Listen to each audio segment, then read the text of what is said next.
آج دوسرا سبق ہے۔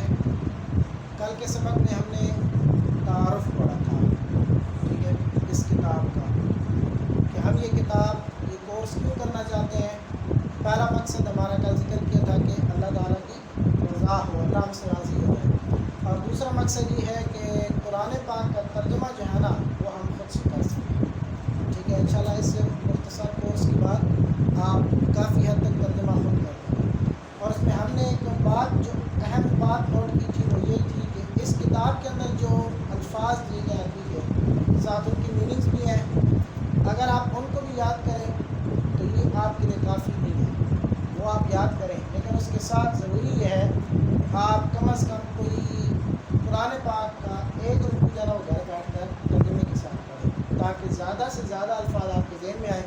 جتنی زیادہ وکیبلری آپ کے ذہن میں ہوگی اتنا جلدی آپ سیکھیں گے، ٹھیک ہے۔ ہم اس کے ساتھ کل بھی ہم نے ایک آیت پڑھی تھی، کل بلکہ ہم نے سورت مکمل کی ہے، سورہ فاتحہ کل ہم نے مکمل پڑھی تھی۔ آج سے انشاءاللہ آگے چلیں گے، ایک یا دو آیتیں، تین آیتیں، جتنا ہمارے پاس وقت ہوگا ہم ساتھ ترجمہ بھی کریں گے لفظ تو شروع کرتے ہیں آج کے سبق۔ کل ہم نے ایک تعارف میں بات پڑھی تھی کہ اسم کو استعمال کرنے کا صحیح طریقہ کب ہوگا، جب ہم یہ پہچان لیں کہ اسم کے چار پہلو کون سے ہوتے ہیں۔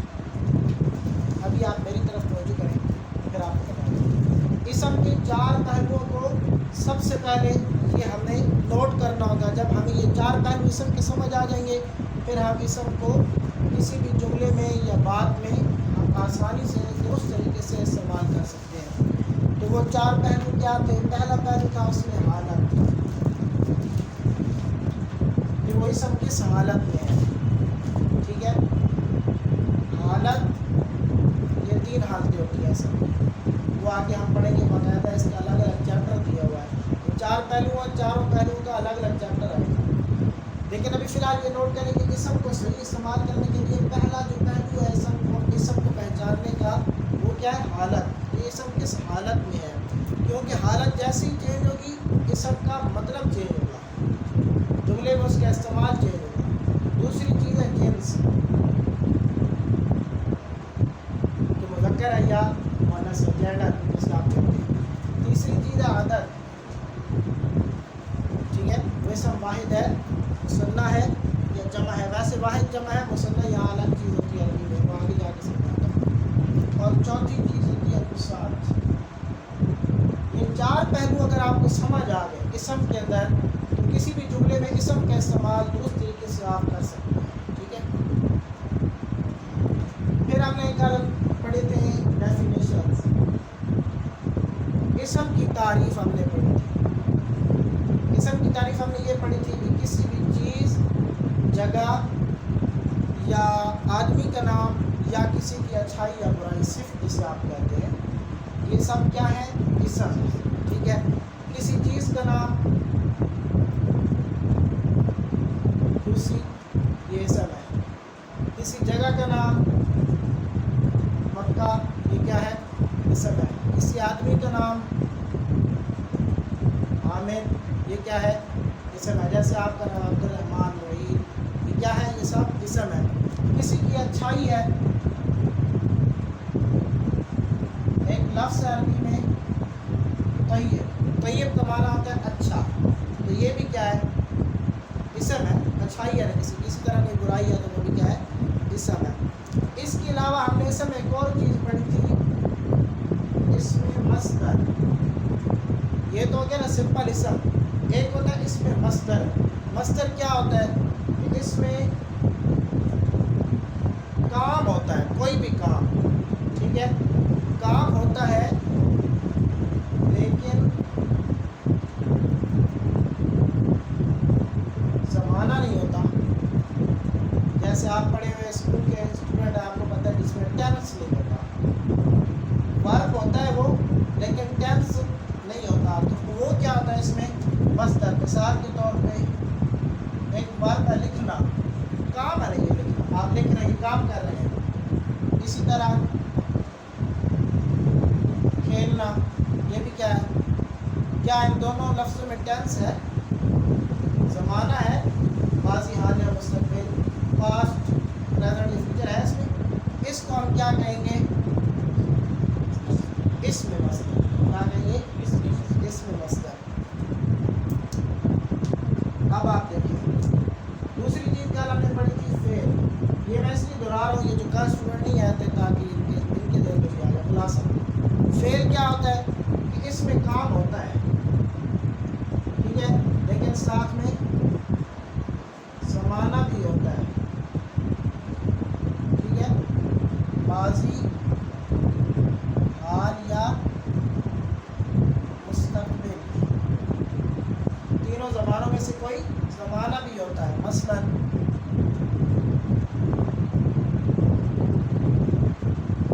مارا، مارتا ہے، مارے گا، یہاں پہ کون سا زمانہ ہے؟ ماضی۔ یہ کون سا زمانہ ہے؟ یہ کون سا زمانہ ہے؟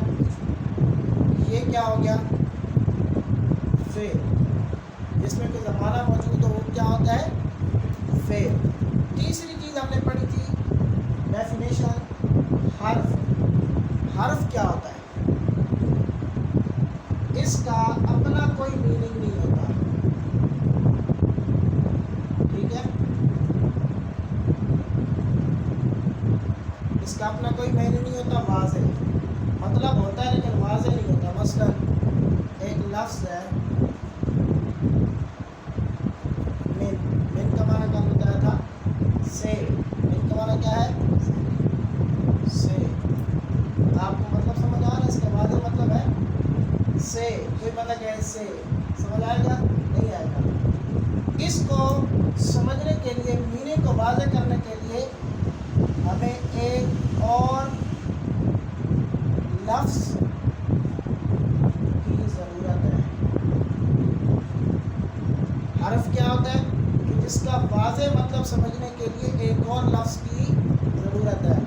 لفظ ہمارے پاس تھا من، ٹھیک ہے، اس کے ساتھ ہم ایک اور لفظ ملاتے ہیں مسجد، من المسجد۔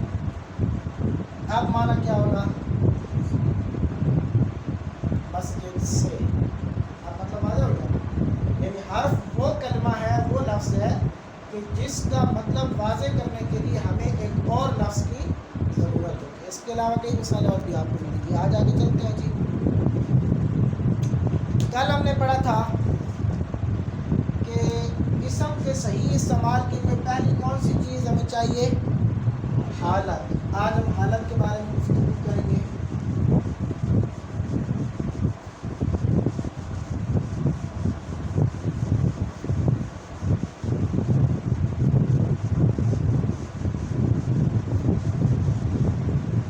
دیکھیے آپ پیج نمبر کھولیں، پیج نمبر 5 کتاب کا۔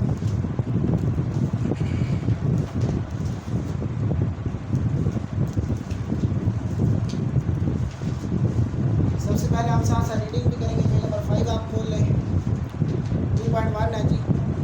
سبق کا نام ہے جی اسم کی حالت، حصہ اول۔ یہاں پہ مزے کی بات یہ ہے کہ جب کوئی بات لمبی ہوتی ہے تو یہ بجائے ایک ہی چیپٹر میں ساری بات ذکر کرنے کے چیپٹر 2 بنا دیتا ہے، ٹھیک ہے، اس سے یہ ہوتا ہے کہ پھر آسانی ہو جاتی ہے۔ ہم جس ترتیب سے چل رہے ہیں، ہمارے تقریباً